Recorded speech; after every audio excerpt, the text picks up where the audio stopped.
Shalom dan selamat pagi buat anak-anak teacher yang ada di rumah. Hari ini kita akan belajar tematik 5B, subtema 2 untuk pembelajaran 5 dan 6. Oke, kita langsung mulai aja. Penyakit berbahaya pada sistem pernapasan. Kemarin kita sudah belajar tentang gangguan pada pernapasan. Hari ini kita akan membahas penyakit berbahaya pada sistem pernapasan. Apa itu sistem pernapasan? Sistem pernapasan adalah salah satu sistem penting pada tubuh manusia karena melalui pernapasan oksigen dan karbon dioksida dalam tubuh dapat bersirkulasi. Berikut adalah beberapa penyakit yang menyerang sistem pernapasan. Yang pertama adalah ISPA. ISPA kepanjangan dari infeksi saluran pernapasan akut.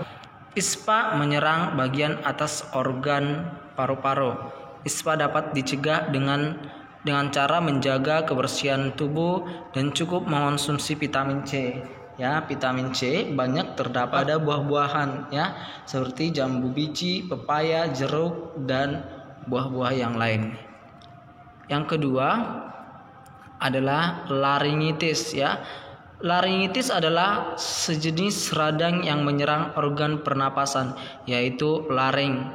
Penderita laringitis pada umumnya serak ataupun bahkan kehilangan suara. Laringitis biasanya disebabkan oleh infeksi jamur, bakteri, ataupun virus. Yang ketiga adalah radang amandel. Ini sama dengan ataupun sejenis dengan penyakit laringitis ya. Bedanya adalah amandel menyerang bagian amandel ataupun tonsil. Pada umumnya yang mudah terkena penyakit amandel adalah anak-anak. Amandel dapat dicegah dengan mengonsumsi antibiotik. Apabila sudah parah dapat dilakukan operasi untuk mengangkat amandel. Yang keempat adalah hipoksia. Hipoksia adalah penyakit sistem pernapasan yang disebabkan oleh kurangnya oksigen dalam tubuh, sehingga memengaruhi fungsi organ lain. Hipoksia dapat disebabkan karena penderita sebelumnya sudah memiliki penyakit anemia atau menghirup udara yang mengandung racun. Penderita hipoksia dapat diobati dengan cara memberikan oksigen tambahan. Sekarang kita masuk ke materi selanjutnya, yaitu hak, kewajiban, dan tanggung jawab dalam musyawarah. Kemarin kita sudah belajar contoh-contoh hak, kewajiban, dan tanggung jawab dalam lingkungan ya. Sekarang kita belajar hak, kewajiban, dan tanggung jawab dalam musyawarah. Yang pertama adalah hak. Hak adalah segala sesuatu yang harus didapatkan oleh manusia sejak lahir. Beberapa hak saat musyawarah yaitu yang pertama, menyampaikan pendapat atau saran ya. Jadi ketika ada musyawarah, ketika ada diskusi ataupun kerja kelompok, kita bebas ataupun kita punya hak untuk menyampaikan pendapat kita ya. Bagian B ataupun bagian yang kedua, memberikan kritik terhadap hasil keputusan musyawarah ya. Kita juga berhak memberikan kritik, tapi kritik yang membangun ya, yang membangun supaya musyawarahnya ataupun hasil keputusan musyawarahnya lebih baik ataupun lebih adil ya kepada setiap orang yang terlibat dalam musyawarah.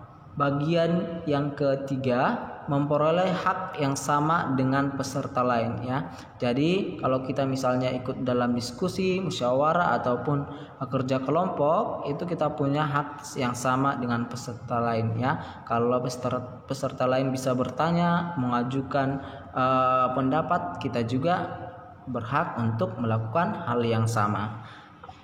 Oke, yang kedua adalah kewajiban.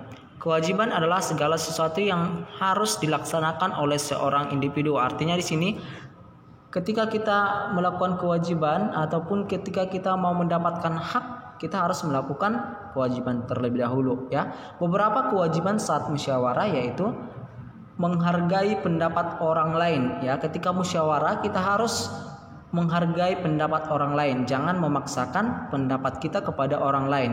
Bagian B, menghormati perbedaan pendapat antar peserta musyawarah ya. Jadi ketika kita musyawarah ataupun diskusi pasti ada perbedaan pendapat dari setiap anggota ataupun peserta musyawarah, ya itu suatu hal yang wajar. Bagian ketiga, mengangkat tangan sebelum berbicara, ya. Sebelum kita mengajukan pendapat kita mengangkat tangan kita dulu supaya apa?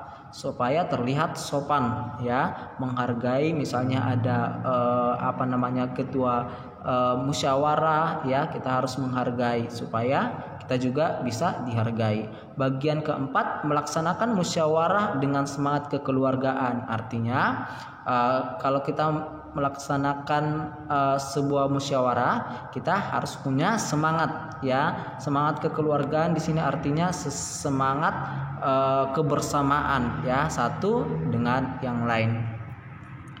Oke, yang ketiga, tanggung jawab. Tanggung jawab adalah kesadaran yang dimiliki oleh manusia akan sikap yang telah ia lakukan, baik disengaja ataupun tidak disengaja, ya. Kemarin kita sudah belajar ini, ya. Beberapa kewajiban saat musyawarah yaitu bagian pertama, melaksanakan keputusan musyawarah dengan sungguh-sungguh, ya. Jadi ketika kita melakukan musyawarah, kita harus sungguh-sungguh, ya. Ketika kita waktunya untuk mendengarkan, kita mendengarkan, ya. Ketika kita memberikan pendapat, kita waktunya memberikan pendapat, ya. Jadi harus melaksanakannya dengan sungguh-sungguh. Bagian B, menaati tata tertib musyawarah, ya. Jadi kalau misalnya ketika teman kita memberikan pendapat, kita harus diam mendengarkan, ya.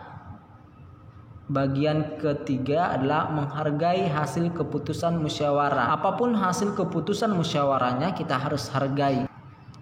Oke, selanjutnya materinya adalah persiapan yang dilakukan sebelum pementasan tari. Pertama, pemilihan tarian.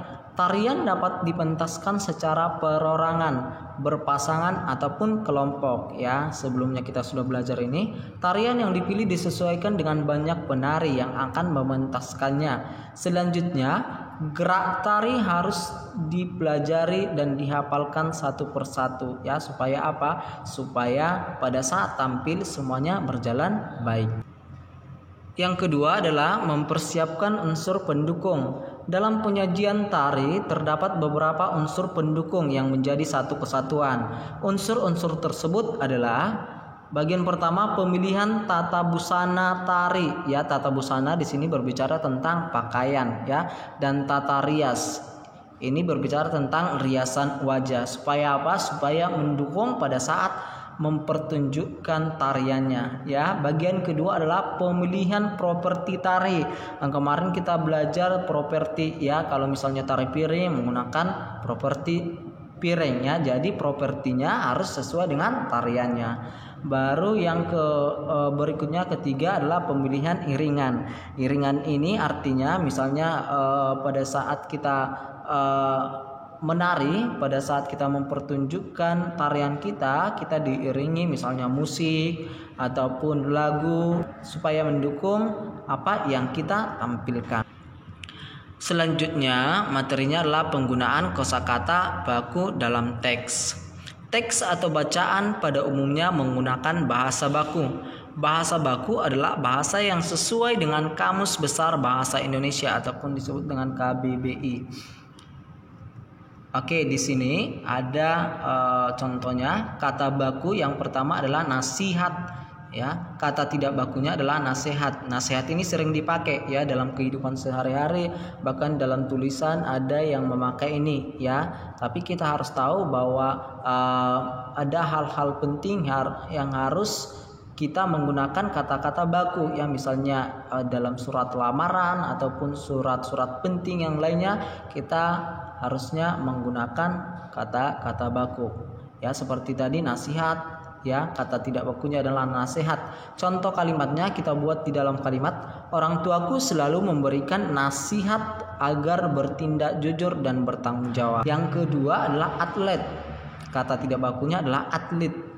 Contoh kalimatnya, atlet karate dari Yogyakarta telah memenangkan juara umum pada PON tahun ini, ya. Jadi bukan atlet karate dari Yogyakarta, bukan, ya, tapi menggunakan kata bakunya atlet.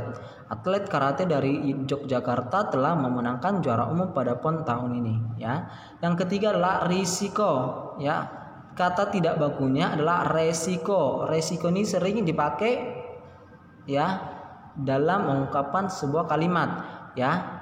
Tapi kata bakunya adalah risiko dan harusnya kita menggunakan kata baku. Contoh kalimatnya adalah menyimpan kaleng bekas di halaman rumah sangatlah berisiko ya. Jadi kita bukan menggunakan kata beresiko ya, tapi kita menggunakan kata berisiko ya. Karena kalau kita lihat di Kamus Besar Bahasa Indonesia ataupun KBBI itu yang ada itu risiko ya. Seperti dari satu tadi nasihat atlet risiko itu yang ada di KBBI.